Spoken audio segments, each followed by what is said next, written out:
name's Harrie. I worked at Publicis, which is like a big advertising agency. And I worked like a really big campaign. It was the launch of E, like, you know, when Orange turned into E. So it was like hectic.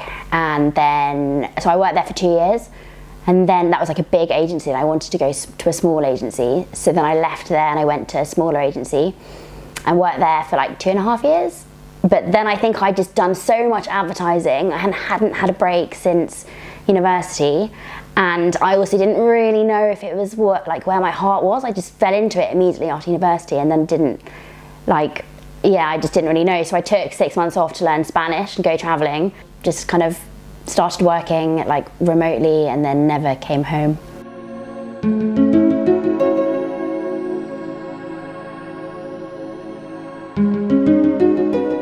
Well, yes, because I was doing pretty well. Like my company was amazing, it was really small and everyone was so nice, so I liked working with the people, but it was the work itself that I wasn't like loving. And then my parents were like, oh, but you're doing so well in this job, like you don't want to mess it up. And then obviously all my friends as well were in London, so it was difficult to just kind of just quit and leave. But I've always wanted to go traveling. I've got like a super adventurous kind of spirit, and I knew that if I didn't go now when I didn't have a house, then the opportunity would just kind of not happen. And then 5 years later I'll be thinking, oh, I should have gone to learn Spanish. So yeah, not really, I guess.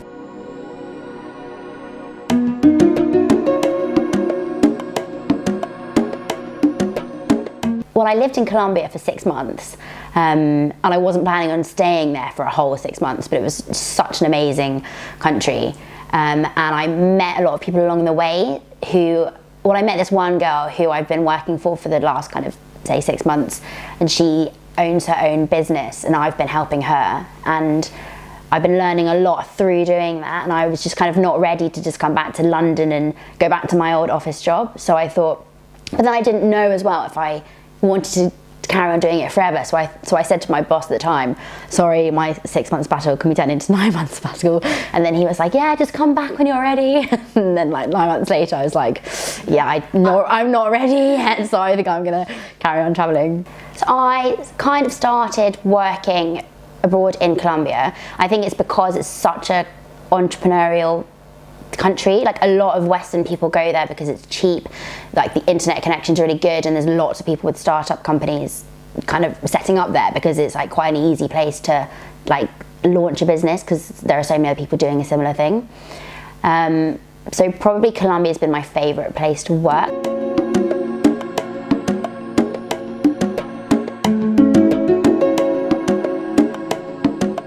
So I'm working for an Australian girl who owns a matcha tea company, and she's been teaching me a lot about like SEO and kind of, I do a lot of guest posts to like build her SEO profile, and then I do her content marketing and social kind of channels. So it's a bit of everything. It's amazing. I feel like I've been quite lucky because I just met her traveling and I've been working her for now 6 months. She's just shown me that you can find out a lot of stuff just by Googling it. So she would give me like a task, and the first thing I'd be like, oh my god, how do I do that? But then she's like, oh, just look, she'd help me, but then she'd say, Google has the answer to everything.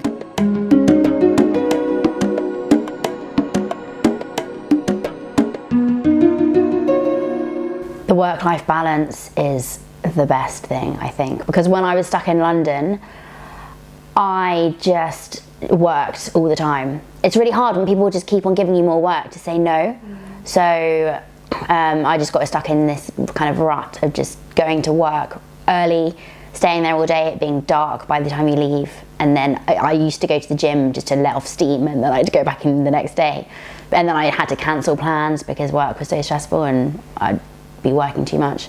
So now at least, the thing is, I'm probably working the same amount of hours, maybe, but I'll wake up really early. Maybe I'll work in the morning, I'll go surfing in the middle of the day, if the waves are good or something, and then I'll work later and I might work in the evening, but I'm so much happier because I can choose when I want to do it, Probably like the unknown can be a bit difficult because so I've been working for this girl for the last 6 months, but it's freelancing, so it's not a solid job, and I'm not like earning a London salary, but I'm seeing it as an opportunity which hopefully there'll be growth. So I'm looking kind of ahead like 5 years, because if I can work for myself and find ways that I'm not always kind of dependent on an office job, then it's more sustainable, I think, for the future.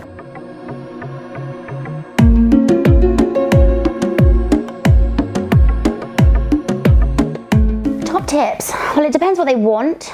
So if they want to travel, because lots of people just want to take time out and just travel and see the world, or if they want to do it in a more sustainable way, if they think, I don't want to live in England right now, or wherever they're living, then I guess it'd be different, because if you're just traveling, then I think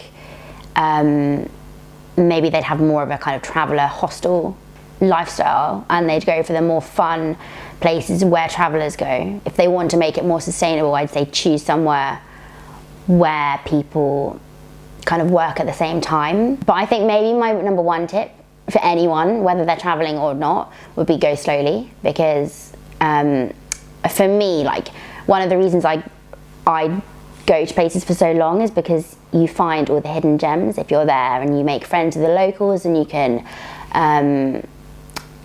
just get under the skin of it, you know?